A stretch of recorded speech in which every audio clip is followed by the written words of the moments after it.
Yeah, mga friendship, gusto kong i-share sa inyo na first time kong magluluto ng cassava soup at kung tawagin natin sa ating mga Pinoy ay kamoting kahoy na may sabaw.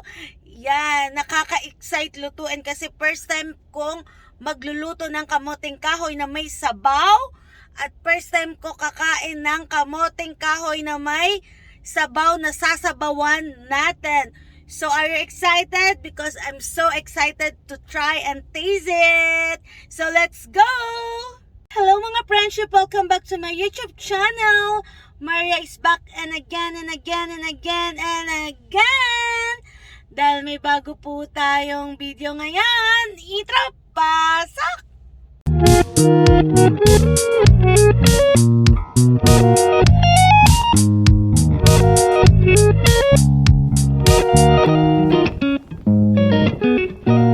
Today's video mga friendship, magluluto tayo ng African food! Yan mga friendship!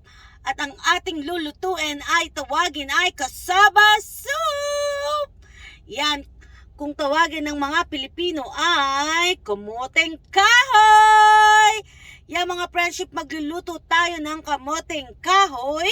So samahan nyo kong mamili ng ating mga ingredients! So let's go! Mga friendship, andito na ako sa vegetable area. Yan. So ang una nating bibilin ngayon ang ating pinaka main vegetable dish. Yan. Ito ang una nating kailangan, ang kamoteng kahoy. Yan. Ito ang fresh cassava. And this is the fresh cassava.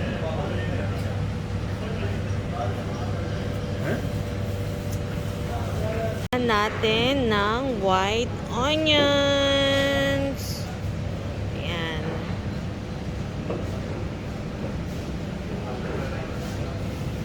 Din natin ng capsicum orange color and capsicum yellow and capsicum red color.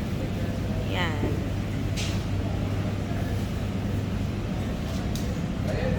Natin ng capsicum or tawagin natin bell pepper.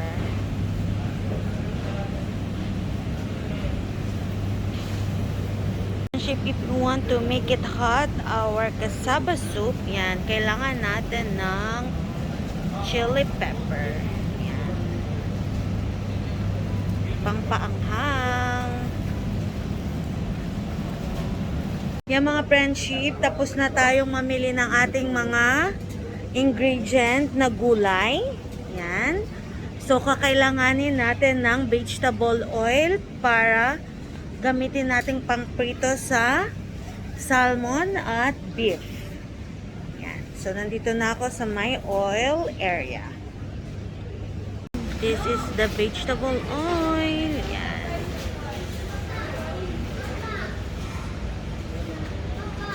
Mga friendship, sad to say, hindi ko na kompleto ang aking ingredients sa isang grocery. So, kailangan kong pumunta ng isang grocery na may salmon. Yan, na may fresh salmon. Yan. Wala sila dito. So, nakabili lang ako ng mga vegetable ingredients. Yan. So, kailangan natin mag-travel at maghanap ng salmon, fish, and fresh beef. Yan. So, samahan nyo ako. Hi mga friendship! Yan, I'm back again and again. Yan, nag-change outfit tayo para maghanap ng salmon. Yan, kasi incomplete yung nabili natin kanina. Kasi wala dun sa isang grocery. So, ngayon pupunta tayo sa isang grocery shop. At sana makahanap na tayo ng fresh salmon at smoked salmon na ilalagay natin sa ating cassava soup. Yan, so tara, samahan nyo akong maghanap. Yan, kailangan nating bumili ng salmon. Yan, and the beef. So, let's go and check her out with me. Come on!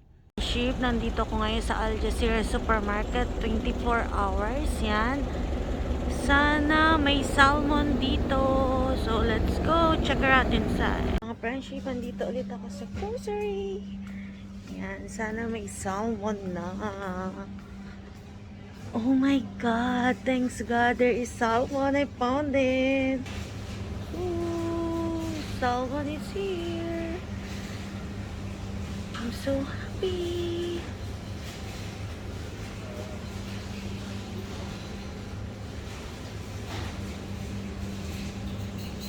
Tayo sa meat section. Yan, maghanap tayo ng beef.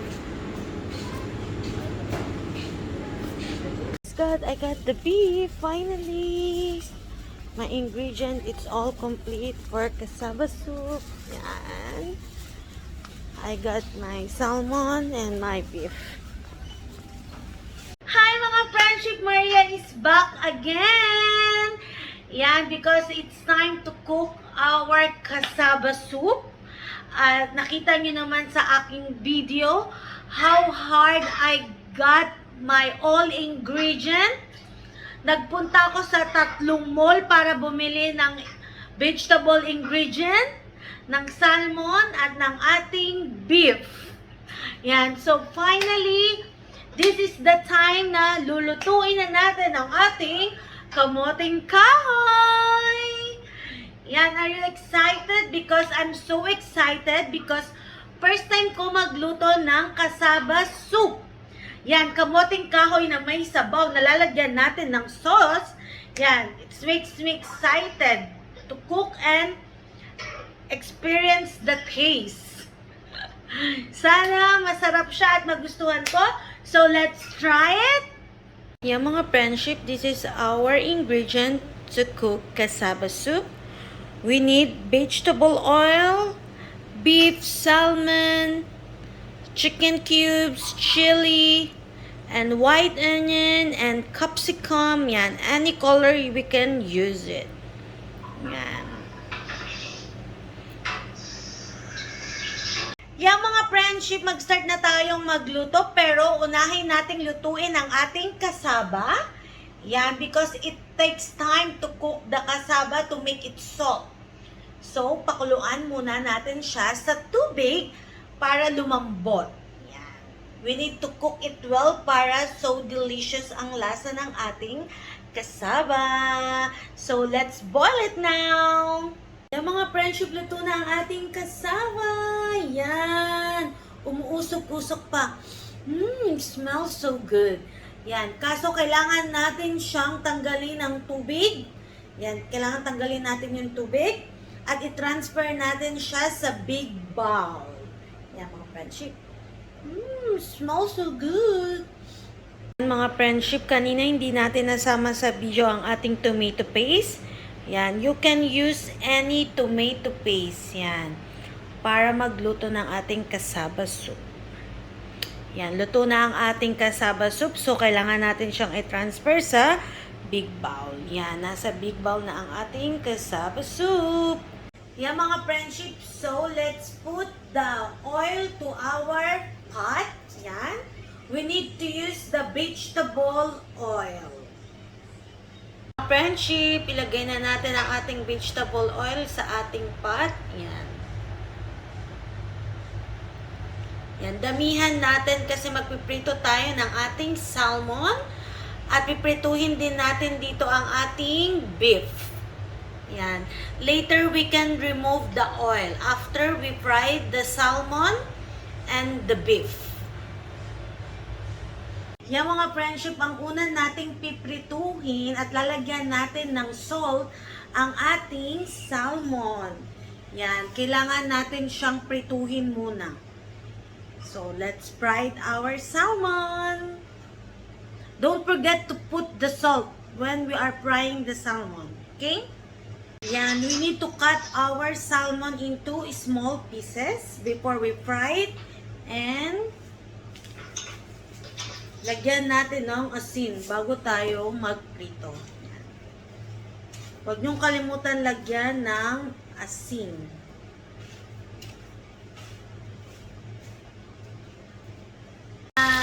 Piniprito na natin ang ating salmon.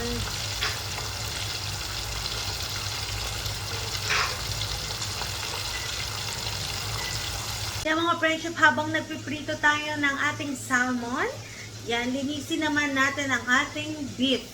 Yan, beef cubes. Yan, kailangan din natin siyang hugasan ng asin. Yan, bago natin siya prituhin. So, let's wash our beef and let's put salt on it. And after the salmon it's fried, we need to fry our beef. Yan. Mga friendship, after natin hugasan nating beef, yan, papakita ko sa inyo paano ko lagyan ng asin. Yan. Tulad din ng paglagay natin sa salmon. Yan. Kailangan i-mix natin siya with salt bago natin siya prituhin. Para matanggal yung lansa ng beef at ng ating fish. Malapit na natin maluto ang ating salmon. Smell good and looks so delicious. Mga friendship, ang piprituhin naman natin ngayon ang ating beef. Yan. Kailangan naka-deep fried ang ating beef. Yan mga friendship, don't forget to stir it while you frying the beef para hindi siya masunog. Kailangan paikot-ikutin natin siya. Malapit na siyang maluto. Yan. Mga friendship, ganyan natin kailangan hiwain ng ating white onion and capsicum. Yan, pabilog natin siyang hihiwain. Yan, naka-ready na ating mga ingredients. Yan. If you want to make your cassava soup spicy, yan, just put chili on it. Yan. Any tomato sauce you can use is any brand. Yan. I'm using chicken cubes. Yan. Kailangan natin ng 2 chicken cubes.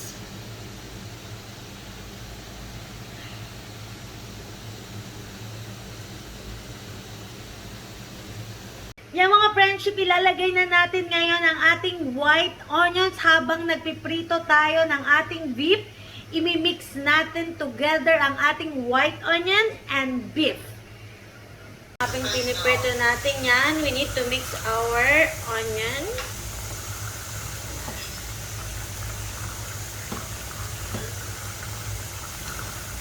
Yan, na-mix na natin ang ating white onion in our beef. Yan mga friendship. Yan mga friendship, after natin i-mix ang ating white onion sa ating beef, yan, ang next naman natin ilalagay ang ating tomato paste. Yan, any brand of the tomato paste, you can use it. Yan.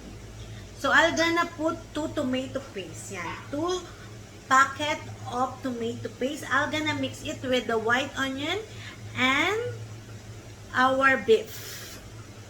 And let's mix our tomato paste. Yan, we need to mix it well, our tomato paste, para hindi siya masunog. It will not burn. Na-mix na natin ang ating tomato sauce. Yan, ganito ang kanyang itsura habang nagbo-boil. And then, i-mix na natin ang ating capsicum. Yan, let's mix it. Mga friendship, nagbo-boil na together ang ating beef and our onions and other capsicum. Yan. Yan. Kailangan lang natin siyang pakuluan ng pakuluan hanggang maluto ang ating ingredients. Yan. So, kailangan natin siyang takpan para maluto mabuti. Mga friendship, habang niluluto natin siyang mabuti, yan, ilagay natin ang ating chicken cube sa bowl.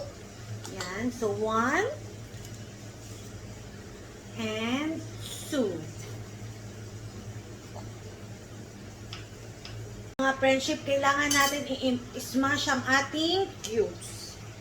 Yan, let's smash it like this.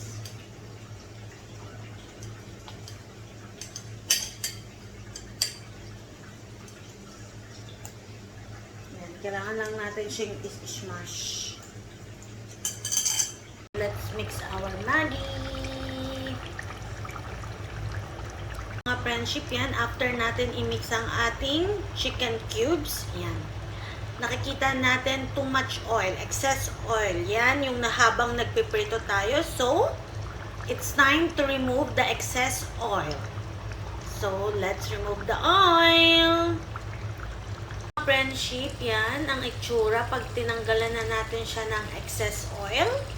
Yan, it's up to you mga friendship kung gaano karaming oil yung gusto nyong ibawas at i-keep sa ating soup.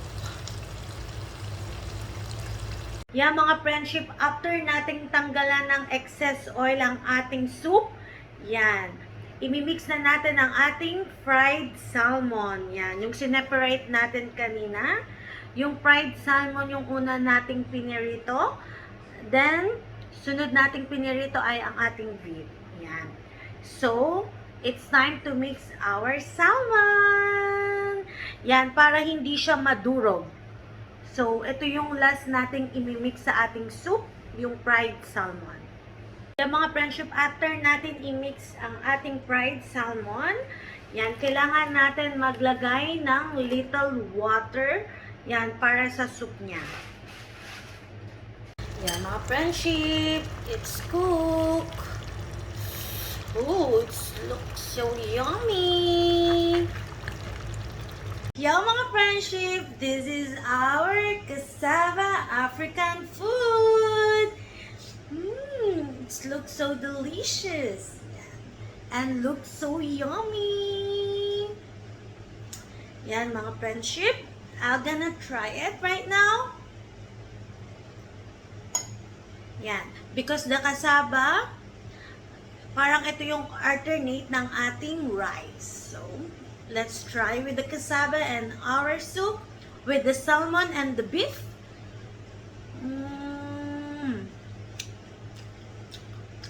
Oh my God, it's so nice and so delicious. I really love it. So mga friendship, ano pa ang hinihintay nyo? Try it now! Yan, our cassava soup with salmon and beef. And here our cassava soup. Oh my God, it's so yummy. Try it now. Yan mga friendship, dito na magtatapos ang ating vlog for today. I hope you not get bored watching it. And if you are new to my YouTube channel, please don't forget to press the red button, subscribe, and hit the notification bell button to be updated to all my new video. And please mga friendship, don't forget to leave your comment below if you have any suggestion, comment for my vlog. And please don't forget to like, share, watch, and subscribe. See you all to my next vlog. Goodbye!